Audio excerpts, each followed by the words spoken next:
Fala galera, aqui é o Gabriel e saiu o terceiro episódio do WandaVision. E no vídeo de hoje a gente vai destrinchar o terceiro episódio, que foi baseado numa sitcom dos anos 70. Então vamos começar a ver esses segredinhos em ordem cronológica. E também, eu devo avisar vocês que vai ter spoiler nesse vídeo. Porque, é um vídeo de segredos, tem que ter spoiler. Bem, a primeira coisa que eu queria destacar, é a abertura desse terceiro episódio. Teve uma abertura no primeiro episódio, que é baseado no seriado I Love Lucy. No segundo foi baseado na Feiticeira. E agora no terceiro é totalmente baseado no sitcom Família Brady. Ou como é conhecido em inglês, Brady Bunch. E basicamente toda a estética, todas essas piadas são baseadas nesse seriado e nos estereótipos dos anos 70. Até o vestido que a Wanda usa no início do episódio é baseado numa das personagens do Brady Bunch. Mas também tem uma outra coisa que também virou padrão nesse episódio,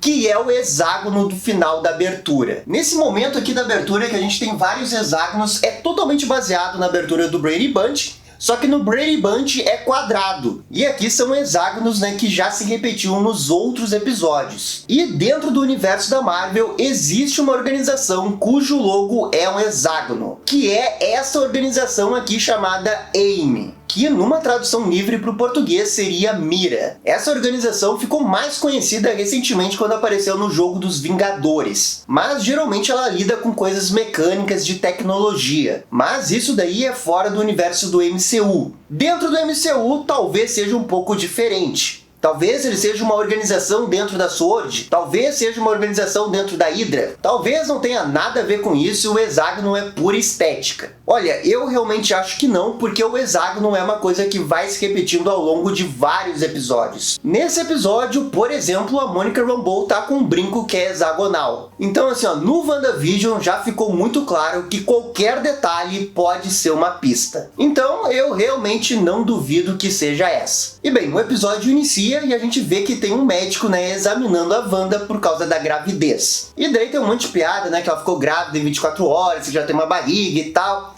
Eles ficam fazendo um monte de piada de grávida dos anos 70, e isso é uma coisa que vai se repetir ao longo de todo o episódio. E esse é o ponto que talvez afaste algumas pessoas desse seriado do WandaVision, porque esse seriado tá com duas frentes. A frente de ser uma paródia dos sitcoms de cada década dos Estados Unidos, porque teve 50, 60, 70, e isso deve seguir até o final. E a frente que, pelo menos pra nós, é muito mais interessante, que é o mistério por trás disso. É como se o seriado tivesse várias camadas de subtexto e você conseguisse interpretar várias coisas cada vez que assiste ele. E isso vale especialmente nesse momento que a gente não sabe o que vai acontecer nos próximos episódios. Então qualquer teoria pode cair para um lado como pode cair para o outro. Mas enfim, o episódio começa mostrando muito essa dinâmica da Wanda com o Visão. E essa é uma dinâmica que a gente viu muito nos quadrinhos dos anos 80 deles, que inclusive está sendo muito baseada para fazer essa história. Vai ter um episódio aí do Halloween e tá muito na cara, que ele vai ser baseado numa HQ do Halloween do Wanda e Visão. E o que pra mim faz o seriado funcionar é a dinâmica do Visão com a Wanda. É impressionante como esses dois atores são totalmente camaleões. Uma hora estão fazendo uma cena super comédia e do nada estão fazendo uma cena super séria. E aqui eu queria destacar essa cena aqui do médico saindo da casa da Wanda e do Visão. Primeiro tem esse 2800 que eu ainda não tinha percebido, acho que com cores me fez perceber. E eu acredito que isso seja uma mensagem de qual realidade que eles estão. E assim, chama muita atenção, como esse médico tá tentando passar uma mensagem pro Visão, de que ele não consegue sair da cidade e tudo mais. Esse é um tema que vai ser repetido ao longo de todo o episódio. E daí, se você tá um pouco ligado, isso já confirma uma daquelas teorias de que essas pessoas que estão morando no bairro de fato existem. E não são coisas criadas dentro da cabeça da Wanda, porque essa era uma outra teoria. Mas aqui, com a dica desse médico, já dava pra ver claramente o caminho que eles iriam ir. E lá no final do episódio, isso ia ficar muito claro com a revelação. E essas mensagens que esses personagens tentam passar pro Visão acontece toda hora. É o caso aqui do Herb, que de propósito começa a furar a própria parede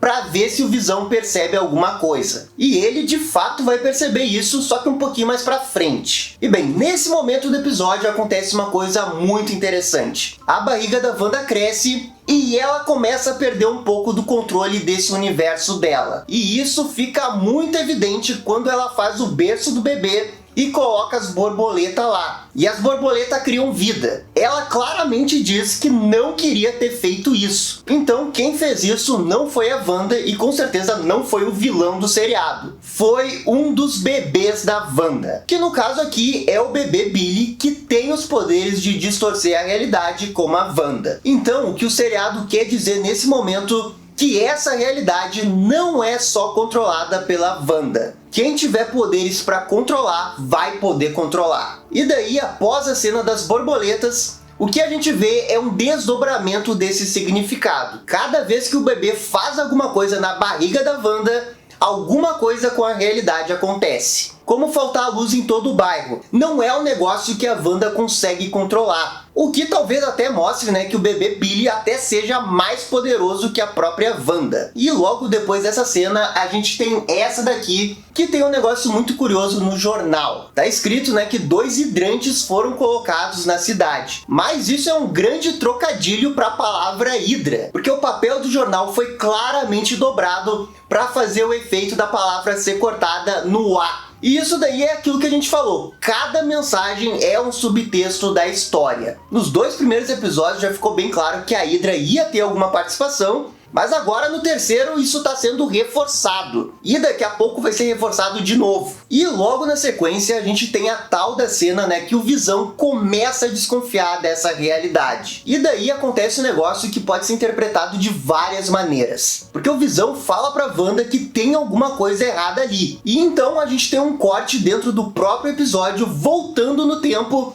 e o Visão falando uma outra coisa. E bem, isso pode ter sido obra da própria Wanda, como ela tinha feito no episódio 2, né, quando ela disse não. Só que naquela vez, ela claramente expressou a sua vontade e a gente viu o negócio voltar. E aqui não, simplesmente cortou e voltou. Ou seja, talvez não tenha sido o desejo da Wanda, e sim desejo de uma outra coisa. E daí sim, isso seria a obra do vilão do seriado. E esse vilão seria o responsável em manipular a Wanda a criar essa realidade que ela tanto queria. E daí a gente tem um monte de teoria dizendo quem pode ser ele. A mais provável é que de fato seja o Mephisto. Então a gente tem a tradicional cena, né, do intervalo. E aqui, de novo, foi de um negócio da Hydra. Só que dessa vez eu acredito que tenha sido uma dica mais forte. Porque o próprio comercial do sabonete da Hydra diz que é possível criar o seu próprio mundo para relaxar nele. O que claramente seria uma grande metáfora para o que está acontecendo no seriado. O que é mais um indício de que a Hydra está manipulando a Wanda. E o que acontece depois do intervalo é que são as grandes revelações do episódio. A gestação da Wanda vai avançando mais rápido e, por consequência, ela vai perdendo mais o poder da sua realidade. O Visão acaba saindo da casa deles, né, para procurar aquele médico do início do episódio, e com isso aparece a Monica Rambeau na casa, que nesse momento, né, tá usando o nome de Geraldine. E aqui fica muito evidente a jogada da Monica Rambeau. Ela esperou deliberadamente o Visão sair da casa para poder entrar na casa e falar com a Wanda. Isso não foi coincidência. Como a gente sabe, né, a Monica Rambeau é uma agente da SWORD. E a SWORD, né, de alguma forma tá tentando entrar nesse mundo da Wanda. E a Monica Rambeau seria agente, né, para fazer esse contato com a Wanda. E ela tenta fazer a sua jogada aqui, tentando conversar com a Wanda, mas ainda presa, né, à realidade que a Wanda tá criando. E a gente vê que claramente o objetivo da Monica Rambeau é de ficar mais tempo na casa. Ela parece estar ganhando tempo ou tentando descobrir alguma coisa da Wanda. Só que ao mesmo tempo aparece a tal da cegonha, que claramente é uma coisa que foi feita pelo bebê Billy. E é um negócio que a Wanda, para destruir, precisa se concentrar. Só que claro, ela não pode se concentrar nisso ao mesmo tempo que se concentra no mundo dela. E é quando o bebê nasce que o negócio realmente fica interessante. Um dos bebês, que eu presumo que seja o Billy, claramente fica olhando para Monica Rambeau. E é exatamente nesse momento que a Wanda conta a história do irmão dela, né, o Pietro. E isso de alguma forma faz a Monica Rambeau voltar a ser quem ela é e perguntar, né, do Pietro sobre o caso do Ultron. E claro, isso era uma coisa que a Wanda não esperava ver. E por perceber que essa personagem não tá executando o papel que ela quer que execute, ela manda ela pra fora do jogo. E é curioso que ao mesmo tempo que acontece isso, o Visão tem mais uma conversa com os vizinhos dele. E os vizinhos, ao contrário do que estavam parecendo no primeiro episódio, aqui eles não parecem tão vilões assim. E ficam parecendo que eles são mais vítimas da situação. E principalmente o Herb. Mas claro, também existe a possibilidade deles serem agentes da Hydra tentando enganar o Visão. Mas nesse momento eu diria que a teoria mais provável é que de fato eles são vítimas, né, dessa realidade criada pela Wanda e de fato moram nesse local e estão presos ali mesmo. E daí, meu amigo, a Wanda faz cada cara, cada vez que ela olha sério pra fazer alguma coisa, eu fico com medo porque eu não sei o que ela vai fazer. A atriz é tão boa que você sente o poder dela só no olhar. O negócio é muito bom. E eu amei como no final do episódio ela fez assim